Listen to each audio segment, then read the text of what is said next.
கம்பேக்னா இதான் comeback. CSK உடைய மொரட்டு கம்பேக். போன தடவை உங்கள்ட்ட ஒரு மீம் சொல்லியிருப்பேன், அதை எத்தனை பேர் ஞாபகம் வச்சிருக்கீங்க? டேபிள் டாப்ல இருக்கிற 3 டீமே சிஎஸ்கே பாத்தீங்கன்னா படு தோல்வி அடைஞ்சிருச்சு. அதே மாதிரி 4வதா இருக்கிற டிசிடியும் சிஎஸ்கே தனது 4வது மேட்ச்ல தோத்து போக போகுதுன்னு பல பேர் சமூக வலைத்தளத்துல ஒரு பக்கம் சொல்லிட்டு இருந்தாங்க. அதே மாதிரி சிஎஸ்கே மேட்ச் அன்னைக்கு பார்த்தா டெல்லி கேபிட்டல்ஸ் டாஸ் ஜெயிச்சு பவுலிங்க சூஸ் பண்ணிருச்சுங்க. அத பார்த்த உடனே நான் நினைச்சிட்டேன், கண்டிப்பா இந்த தடவையும் சிஎஸ்கேக்கு தோல்விதான் போல அப்படின்னு. அதாவது மொத்த ஐபிஎல்லே பாத்தீங்கன்னா டாஸ் ஜெயிச்சு, அதாவது ஃபர்ஸ்ட் பவுலிங்க சூஸ் பண்ணி அப்புறம் சேஸ் பண்ணி ஜெயிக்கிற டீம் தான் இங்க ரொம்பவே அதிகம். அதனால ஸ்டார்டிங்லயே நம்ம சிஎஸ்கேக்கு கதை முடிஞ்சிருச்சுன்னு தான் நினைச்சேன். ஆனா மேட்ச் ஸ்டார்ட் பண்ணதுல இருந்தே நம்ம சஞ்சு சாம்சன் ஃபேஸ்ல பாத்தீங்கன்னா என்னமோ ஒரு ஒளிவட்டம் தெரிஞ்சதுங்க. அதுக்கு தகுந்த மாதிரியே ஸ்டார்டிங்லயே நம்ம சேட்டா பாத்தீங்கன்னா அடிச்சு ஆட ஆரம்பிச்சிட்டாரு. மேட்ச் நல்லா தான் போயிட்டு இருக்கு அப்படின்னு இன்ட்ரெஸ்டோட பார்த்துட்டு இருக்கும் பொழுது திடீர்னு நம்ம ருத்துராஜ் கைகோட பாத்தீங்கன்னா வழக்கம் போல மறுபடியும் அவுட் ஆகி போயிட்டாரு. அடுத்து ஆயுஷ் மாத்ரே, இந்த பையன் எப்ப வந்தானோ இப்ப ஆரம்பிச்ச நம்ம சிஎஸ்கே உடைய பார்ட்னர்ஷிப் தான். கிட்டத்தட்ட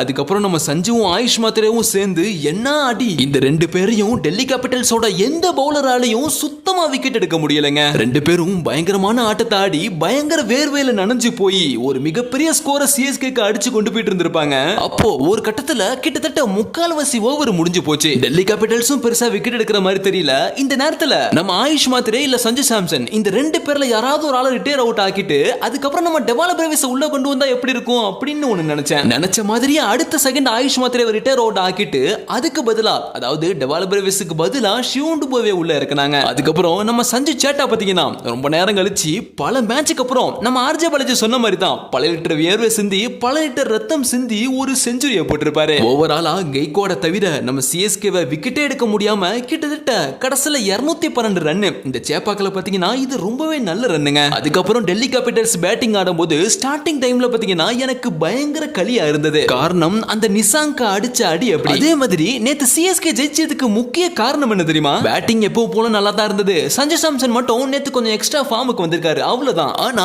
பவுலிங்லயும் சரி ஃபீல்டிங்லயும் சரி பட்டைய கிளப்பிட்டாங்க சிஎஸ்கே. நேத்து மேட்ச்ல உங்களுக்கு நல்லாவே புரிஞ்சிருக்கும், நம்ம சிஎஸ்கே பாத்தீங்கன்னா சீரான இடைவெளியில ஒரு விக்கெட் அப்பப்போ எடுத்துட்டு இருந்தாங்க. அதனால டெல்லி கேபிட்டல்ஸும் ஸ்பீடா சேஸ் பண்ணிராம ஓரளவுக்கு மீடியமான ஸ்ட்ரைக் ரேட்ல தான் மூவ் ஆயிட்டு இருந்தாங்க. அதுக்கப்புறம் தான் வந்தாரு விநாயக்குங்கிற மாதிரி. நம்ம பல மேட்ச் சொல்லிருப்போம், ஜேமியோ ஓட்டன் பவுலிங் அந்த அளவுக்கு போடல, பேட்டிங் ஓரளவுக்கு தான் ஆடுறாரு, அதுக்கு பதிலா அகில் ஹுசைனை உள்ள கொண்டு வாங்க அப்படின்னு சொல்லிக்கிட்டே இருப்போம். அகில் ஹுசைனும் உள்ள வந்தாரு, பவுலிங் ஓரளவுக்கு போட்டாரு தான். ஆனா இந்த ஜேமியோ ஓட்டன் இவ்வளவு நாள் மாறு வேஷத்தை விளையாண்டுட்டு இருந்தாரா என்னன்னு தெரியல. கிட்டத்தட்ட 4 ஓவர் போட்ட இந்த மனுஷன் வெறும் 18 ரன் மட்டும் கொடுத்துட்டு 4 விக்கெட் எடுத்துட்டாருங்க. அதுலயும் டெல்லி கேபிட்டல்ஸ் பாத்தீங்கன்னா கடைசியாலா ஸ்டப்ஸ் மட்டும் தான் இருந்தாரு. கிட்டத்தட்ட அவர் ரொம்பவே டேஞ்சர். அவர் ஒத்தாலா நின்று டெல்லி கேபிட்டல்ஸ் ஜெயிக்க வச்சிருவாரு. சிஎஸ்கேக்கு பெரிய தலைவலி அவரு. ஆனா கரெக்டான நேரத்துல ஸ்டெப்ஸ் தூக்குனாரு பாருங்க ஜேமி, நான் மிரண்டு போயிட்டேன். அதே மாதிரி ஒவ்வொரு ஃபீல்டரும் பயங்கரமான பெர்ஃபார்மன்ஸ். கிட்டத்தட்ட 4 பக்கமும் நம்ம பழைய ஜடேஜாவை பார்த்த மாதிரி இருந்தது. எந்த பிளேயர்ஸும் எந்த பாலையும் தவற விடல. பிரவிஸ் பேட்டிங் தான் ஆட வாய்ப்பு கிடைக்கல அப்படின்னு